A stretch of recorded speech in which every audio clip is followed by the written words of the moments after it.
എൻ്റെ അടുത്തിരിക്കുന്ന ഈ ഫ്രൂട്ട് കണ്ടു കഴിഞ്ഞാൽ തക്കാളിയുടെ വകയിൽ അമ്മാവൻ്റെ മോനൊക്കെയാണെന്ന് തോന്നുമെങ്കിലും സംഭവം നിസ്സാരക്കാരനല്ല. ജപ്പാൻസ് നാഷണൽ ഫ്രൂട്ടാണ് കേട്ടോ ഈ ഇരിക്കുന്നത്. ഞാൻ ഓൺലൈനിലൊക്കെ ഫ്രൂട്ട്സ് വാങ്ങിക്കുമ്പോൾ അത് കണ്ടിട്ടുണ്ടെങ്കിലും ഇതുവരെ ഞാൻ വാങ്ങി നോക്കിയിട്ടില്ല. അപ്പോൾ എന്തായാലും ഇതിൻ്റെ പേര് വന്നിട്ട് പേഴ്സിമൻ എന്നാണ് കേട്ടോ.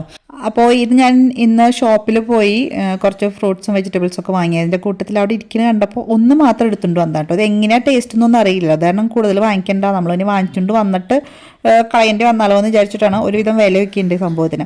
അപ്പോൾ ഇതെങ്ങനെയാണെന്ന് വെച്ചിട്ടുണ്ടെങ്കിൽ ഞാൻ ഗൂഗിളിൽ നോക്കിയപ്പോൾ നന്നായി പഴുത്ത് കഴിഞ്ഞാൽ നമുക്കിങ്ങനെ അത് നല്ല പൾപ്പിയായിട്ടിരിക്കേണ്ട ഉള്ളിൽ. അപ്പോൾ ഒരു സ്പൂൺ വെച്ച് കോരി എടുത്ത് കഴിക്കാം. അപ്പോൾ ഞാനിത് എന്തായാലും മുറിച്ചിട്ട് സ്പൂൺ വെച്ചൊന്ന് കോരാൻ നോക്കിയപ്പോൾ മനസ്സിലായി ഇത് അത്രയധികം പഴുത്തിട്ടില്ല.